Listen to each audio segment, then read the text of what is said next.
একটি বিস্ময়কর ঘটনা। পবিত্র মক্কা নগরী কাবা শরীফকে কেন্দ্র করে হাজী সাহেবরা লাব্বাইক আল্লাহুম্মা লাব্বাইক বলতে বলতে তাওয়াফ করছেন। তাদের ভিড়ে অনেক মহিলাও রয়েছেন। কেউ কারো দিকে ফিরেও তাকাচ্ছেন না। সবাই মহান আল্লাহর সন্তুষ্টির আশায় নিজ নিজ তাওয়াফ ও হজের অন্যান্য কাজ সম্পন্ন করতে ব্যস্ত। একজন বুজুর্গ হৃদয়ের সমস্ত ভালোবাসা আর ভক্তি নিয়ে তাওয়াফ করছিলেন। তিনি বারবার বলছিলেন, লাব্বাইক আল্লাহুম্মা লাব্বাইক, লা শারীকা লাকা লাব্বাইক, ইন্নাল হামদা ওয়ান নিমাতা লাকা ওয়াল মুলক লা শারীকা লাক। অর্থাৎ, হে আমার রব, তোমার বান্দা হাজির, আমি এসেছি শুধু তোমার দরবারে। সব প্রশংসা, সব নেয়ামত ও রাজত্ব একমাত্র তোমারই, তোমার কোনো শরিক নেই। এভাবে তিনি তাওয়াফ করছিলেন। হঠাৎ তার চোখে পড়ল একটি মেয়ে কাঁধে এক ফুটফুটে শিশুকে নিয়ে তাওয়াফ করছেন। হঠাৎ মেয়েটি বলতে লাগলো, হে দয়ালু আল্লাহ, আমার আর তোমার মধ্যকার সেই সময়টা ছিল খুবই স্মরণীয়, খুবই করুণাময়। এই কথা শুনে বুজুর্গ অবাক হয়ে জিজ্ঞেস করলেন, মা, তুমি কোন সময়ের কথা বলছো? এমন কি ঘটেছিল সেই সময়ে যে তুমি এত আবেগ নিয়ে স্মরণ করছো? মেয়েটি বলল, জনাব, সেটা ছিল আমার জীবনের সবচেয়ে হৃদয় বিদারক ঘটনা। আমি কখনোই তা ভুলতে পারবো না। আপনি যখন শুনতে চাচ্ছেন তখন বলি। আমি একদিন খুব প্রয়োজনের কারণে একদল ব্যবসায়ীর সঙ্গে ভ্রমণে বের হই। কিছু দূর যাওয়ার পর দেখা গেল সামনে আর কোনো গাড়ি বা বাহন চলছে না। তাই আমরা সবাই বাধ্য হয়ে একটি বড় নৌকায় উঠলাম। শুরুতে নৌকা ধীরে ধীরে চলছিল বিশাল সমুদ্রের পানির উপর দিয়ে। কিছুক্ষণ পর আমরা এমন এক জায়গায় পৌঁছালাম যেখান থেকে চারপাশে শুধু পানি আর পানি দেখা যাচ্ছে।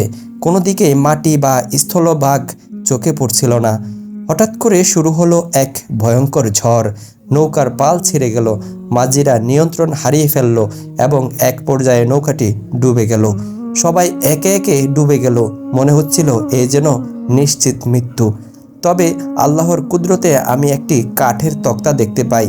সঙ্গে সঙ্গে আমার বাচ্চাসহ সেই ভাসমান তক্তায় উঠে পড়ি। সমুদ্র তখন কিছুটা শান্ত হয়েছে। সব সময় আমি শুধু আল্লাহর ভরসায় বেসে চলি। রাতভর আল্লাহকে ডেকে বলি, হে আল্লাহ, তুমি ছাড়া আমাদের আর কেউ নেই, তুমিই রক্ষা করো। ভোরবেলা একটু দূরে আরেকটি তক্তায় ভাসতে থাকা এক হাবশী লোককে দেখতে পাই। সে ধীরে ধীরে আমার দিকে আসতে থাকে। কাছে এসে সে বলে, এই নির্জন সময়ে একটু খায়েশ পূর্ণ করি না কেন? আমি কেঁদে ফেলি, বলি, এই সময় তো আল্লাহর সাহায্য ছাড়া কিছুই ভাবা যায় না, আপনি কিভাবে এমন কথা বলেন?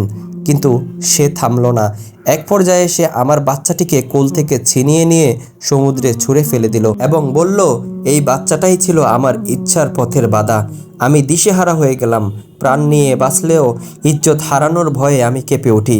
তখন আমি শুধু আল্লাহকে ডাকতে থাকি, হে আল্লাহ, তুমিই রক্ষা করো, তুমিই তো সব দেখছো।